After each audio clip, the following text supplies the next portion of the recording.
வாங்க வாங்க, உங்க 2 பேரையும் கல்யாண நாளுக்கு ரெடி ஆகி வர சொன்னா கல்யாணத்துக்கே ரெடி ஆயிட்டீங்க போல.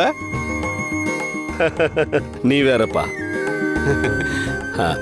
மா, எங்க 2 பேரையும் ஆசீர்வாதம் பண்ணுங்கம்மா.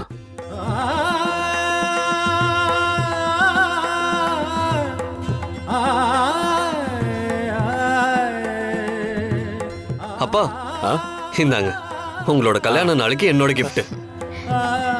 அண்ணா, நீ மட்டும் gift கொடுத்து ஸ்கோர் பண்ணலான்னு பாக்குறியா? நாங்களும் வச்சிருக்கோம். அர்ச்சனா, அத்தை, இது ஏன் சார்பா உங்களுக்கு பிடிச்ச சாரி. Thank you DD. மாமா, இது உங்களுக்கு. Thanks DD.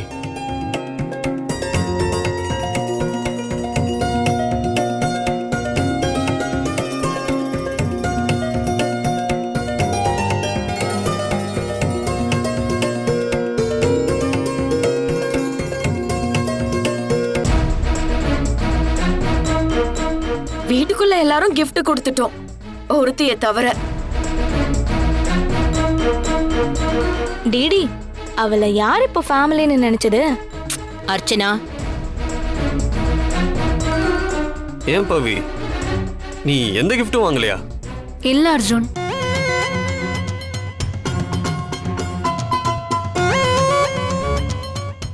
பொருளா கொடுக்கறதுக்கு பதிலா அதுல ஒரு நல்லது செஞ்சா நிறைய பேர் சந்தோஷப்படுவாங்கன்னு தோணுச்சு. அதான் அத்தை மாமாவோட கல்யாண நாளுக்காக சிவானந்த ஆசிரமத்துல ஒரு நாள் சாப்பாட்டுக்கான செலவை ஏத்துக்கிட்டேன்.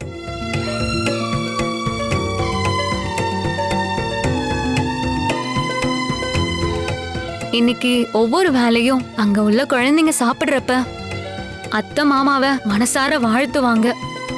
அந்த வாழ்த்தை விட வேற கிஃப்டா வேணும் சொல்ல? சூப்பர் பவி, கிரேட். இங்க இவளுக்கு மட்டும் எப்படி இந்த ஐடியா எல்லாம் கிடைக்குது? நமக்கே இப்படி தோண மாட்டேங்குது. அதுக்கெல்லாம் மூளைன்னு ஒண்ணு வேணும் ஜோதி. என்னது? ஒண்ணும் இல்ல. சரி சரி, அத்தை மாமாவோட கல்யாண நாளை முன்னிட்டு டான்ஸ் ப்ரோக்ராம ஸ்டார்ட் பண்ணிடலாமா?